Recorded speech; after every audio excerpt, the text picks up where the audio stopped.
안녕하세요. 여러분의 금융 멘토 복자뱅크의 복자입니다. 여러분의 신용은 안전하신가요? 아니 도대체 내 신용을 어떻게 매긴단 말이야? 라고 하시는 분들 오늘 영상 집중하셔야 될 것 같아요. 신용이 좋다는 건 과연 뭘까요?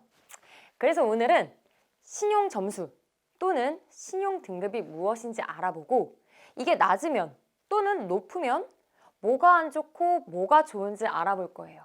신용 등급이라는 것은 어떻게 산정이 될까요? 내가 하는 금융거래 내용 등을 토대로 내 신용도를 평가해서 등급으로 분류한 걸 신용 등급이라고 해요.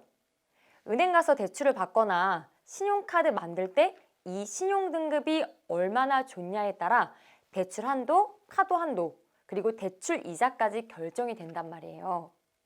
이 신용 등급은 고객의 향후 90일 이상 1년 내에 연체 가능성을 수치화한 지표로 개인의 부채 규모, 연체 정보, 신용 형태, 거래 기간 순으로 가중치를 둔 정보를 다 종합해서 1등급에서 10등급까지 나눈 거예요. 또 이를 바탕으로 신용 점수라는 게 있는데요. 이 신용 점수는 1점부터 1000점으로 나타내는 건데 1등급 및 1000점에 가까울수록 내 신용 상태가 좋다고 보시면 돼요. 대출금리 차이로 이야기를 해보자면 신용 등급이 높은 1등급과 낮은 10등급 간의 대출금리 차이가 무려 최대 20%가 넘는데요. 다시 말해서 등급이 높을수록 내 대출금리는 낮아진다는 거죠. 이런 신용 등급은 CB라고 불리는 신용평가 회사에서 정하는데요. 우리나라에는 올크레딧과 나이스지킴이가 가장 유명해요. 신용 등급이 낮으면 뭐가 안 좋은 걸까요? 일반적으로 신용 등급이 6등급 이상이면요. 은행에서 대출을 받기가 어려워요. 그리고 신용 등급이 점점 낮아질수록 내가 받는 대출의 금리는 점점 높아지게 되는 거예요. 그리고 신용카드를 발급받고 싶어도 1에서 6등급 사이에 들어가는 사람만 발급이 가능하고요. 발급을 받았다고 하더라도 이 이용 한도가 신용 등급과 가처분 소득에 따라서 달라지게 돼 있어요. 그리고 또 중요한 게 있어요. 결혼정보회사에 가입하거나 국제 결혼을 할 때에도 이 신용 정보를 사용을 해요. 그리고 또 취업을 할 때에도 일부 기업 같은 경우에는 채무 불이행자는 입사 지원이 불가능하거나 입사할 때 신용 보고서를 제출하는 것을 의무화하는 것도 있기 때문에 신용 등급 관리에 소홀했다가 낭패를 보는 청년들도 굉장히 많다고 하더라고요. 그럼 이렇게 낮아진 신용 등급으로 평생 살아야 할까요? 조금만 신경을 쓰면 다시 올릴 수가 있어요. 하지만 한 번 떨어진 등급을 올리려면 평균적으로 3에서 4개월 정도가 걸리기도 하고요. 신용등급 하락의 주된 원인인 연체의 경우는 금액에 따라 좀 다르긴 하지만요. 최대 5년간의 기록까지 신용평가에 반영될 수 있기 때문에 각별히 신경을 써야 해요. 그럼 어떻게 신용등급을 올릴지 이야기해 볼 거니까 받아 적으셔도 좋을 것 같아요. 첫 번째, 주거래 은행을 이용하자. 많은 은행을 이용하는 것보다요. 주거래 은행 한 곳을 딱 정해서 장기간 거래를 하고 특히 연체 없는 거래를 하는 것이 굉장히 중요해요. 왜 굳이 주거래 은행을 이용하라고 하는 거냐면요. 대출을 받을 때는 신용평가 회사에서 평가한 등급뿐만 아니라 은행 내부적으로 규정한 자체 등급을 한 번 더 적용해서 대출 여부와 이자율을 결정하거든요. 따라서 한 은행의 거래가 많다면 대출 한도나 이자율을 더 좋게 받을 수 있겠죠? 두 번째, 제2금융권 대출을 최소화하자. 아주 바로 돈을 싸준다고 하니까 혹할 수밖에 없는데요. 이금융권이나 대부업체에서 대출을 받게 되면요. 신용등급이 하락할 가능성이 굉장히 높아요. 왜냐하면 1금융권에서 대출받기가 어려워서 2금융권에서 받는 경우도 많기도 하고요. 그리고 저축은행에서 대출을 받은 사람의 연체율을 상대적으로 높게 보거든요. 따라서 돈이 필요하다면 우선 주거래 은행인 1금융권부터 찾아가시는 것을 추천드릴게요. 세 번째, 혹 정말 대출이 필요하다면 보험사의 약관대출을 이용하세요. 이 보험사의 약관대출은 신용 등급과는 상관이 없어요. 왜냐하면 내가 낸 돈을 담보로 돈을 빌리는 거니까요. 그리고 또 은행에 맡긴 적금이나 예금 있잖아요. 이 예적금을 담보로 대출을 받는 것도 마찬가지예요. 따라서 신용 등급이 낮아서 대출 한도도 낮고 금리가 높다라고 한다면 내가 가입한 보험이나 예적금을 활용하는 것도 방법이에요. 하지만 굳이 내 돈을 쓰면서 이자를 낼 필요는 없겠죠? 그럴 땐 중도 인출이 가능한지 확인하시고 가능하다면 중도 인출을 활용하세요. 이건 보험사에서 잘 알려주지 않는 꿀팁이니까 잘 알아두시면 정말 좋을 것 같아요.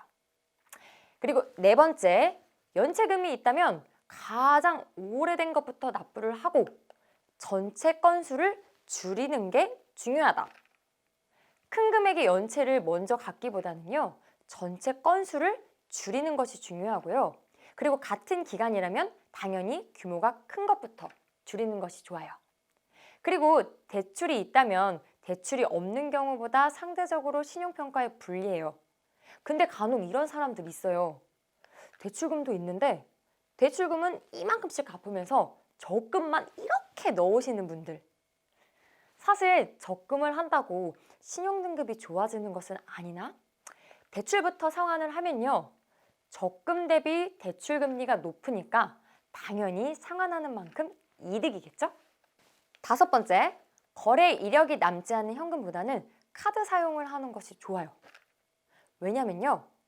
신용등급을 산정할 때에는 신용거래 이력이 굉장히 중요한 역할을 하거든요. 따라서 현금보다는 체크카드나 신용카드를 사용하는 것이 신용등급을 올리는데 유리한 거죠.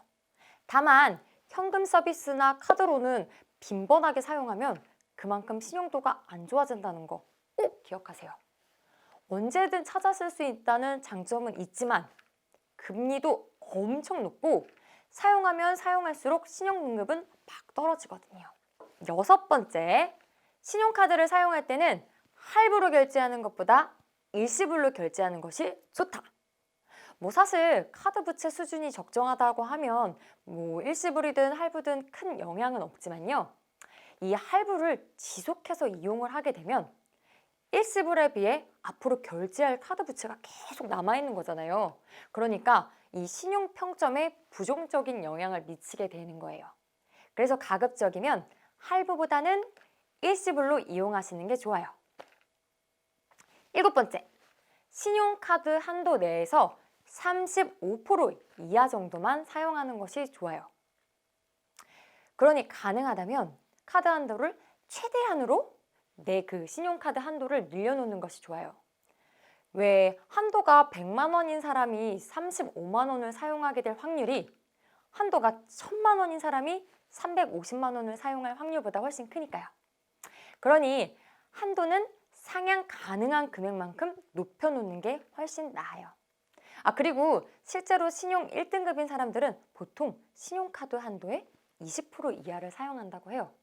여덟 번째, 휴대폰 요금, 수도세, 연금 등 이런 것들을 연체 없이 납부를 하면요. 가산점을 받을 수 있으니까 이 점도 꼭 참고하세요. 이런 요금들을 6개월 이상 연체 없이 납부를 하셨다면 이 증빙 서류를 신용평가 회사에다 제출을 해서 가산점을 받을 수가 있어요. 이거는 토스나 뱅크샐러드 같은 어플을 통해서도 쉽게 할 수 있으니까요. 꼭 활용을 해보세요. 실제로 저도 증빙자료 제출하고 한 3영업일 뒤에 7점이나 올랐어요. 그래서 사실 해당 이 납부일에 맞춰서 자동이체를 등록해 두는 것도 또 다른 방법이긴 해요. 그리고 마지막으로 대출을 보유 중이신 복부인이라면 금리 인하 요구권을 꼭 행사하세요. 제 예전 영상을 보시면요. 자세하게 나와 있으니까 금리 인하 요구권이 무엇인지 확인해 보시고요. 대출을 받은 후에 승진이나 급여 인상, 신용등급 이런 게 상승이 되었다면 은행에 적극 위촉을 하면요. 금리를 낮춰줘요. 이자를 적게 내도록 해준다고요. 대박이죠. 자, 여기까지 9가지의 신용등급 올리는 방법을 알려드렸어요. 신용등급을 올릴 준비가 되셨다면 현재 내 신용등급이 어떻게 되는지 확인을 해봐야겠죠? 당연히 신용평가 회사에서 운영하는 사이트에 접속을 하면요, 조회가 가능한데요. 그런데 안타깝게 4개월에 딱 한 번, 1년에 총 3회까지만 무료고 나머지는 일정 비용을 지불해야 해요. 하지만 요즘에는요, 토스나 카카오, 뱅크샐러드 같은 데서 신용평가사와 제휴를 맺어서 신용과 관련한 정보를 제공하고 있으니까요, 자주 사용하는 금융 어플을 이용하셔도 돼요. 매일매일 조회해 보셔도 신용등급 절대 안 떨어지니까 걱정하지 마시고요. 이제 뭐 대충 신용등급이 뭔지 아셨잖아요. 그럼에도 불구하고 저한테 주변 분들이 많이들 물어보는 질문들이 있더라고요. 그 몇 가지에 대해서 이야기를 해보고 오늘 영상 마무리할게요. 신용등급은 조회만 해도 등급이 하락한다던데요? 과거에는 신용조회 기록이 신용등급에 영향을 미친 적이 있긴 있었어요. 하지만 2011년 10월부터는 이 신용조회를 한다고 해서 등급이 내려가는 일은 없어졌어요. 다만 이 짧은 기간 안에 신용을 많이 막 조회하게 되면 대출 사기 방지 목적으로 활용될 수 있으니까 이 점은 좀 유의하시면 될 것 같아요. 은행에서 제가 막 신용카드를 건의할 때마다 거절하시는 멘트 중 하나가 바로 이거였어요. 저 신용카드가 너무 많아서 또 만들면 신용등급 떨어질까 봐 좀... 근데요, 사실이 아니에요. 신용카드 개수와 신용등급은 무관해요. 오히려 내 상환 능력에 맞게 꾸준히 그리고 건전하게 사용하시면요, 오히려 좋은 신용등급을 받을 수가 있어요. 저 어떡해요? 저 신용카드 대금 3만 원 연체했는데 어떡하죠? 2011년 10월부터 10만 원 미만의 연체는 신용평가 영향을 주지 않아요. 하지만 10만 원 이상의 금액을 5영업일 이상 연체할 경우에는 신용등급 하락에 영향을 주니까요. 10만 원 이상의 금액은 절대 연체하면 안 돼요.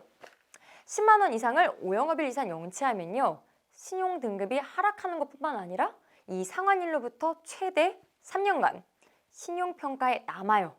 그리고 90일 이상 장기 연체를 하게 되면요, 무려 5년간 이 신용평가 기록에 남으니까요, 절대 연체는 하시면 안 돼요.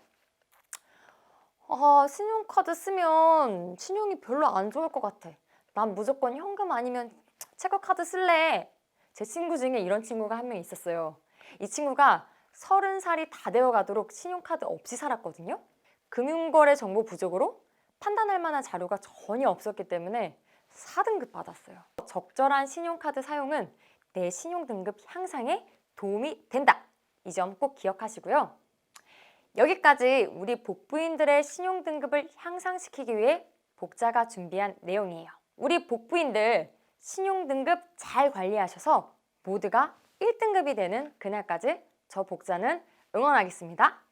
그럼 오늘도 행복하세요. 안녕!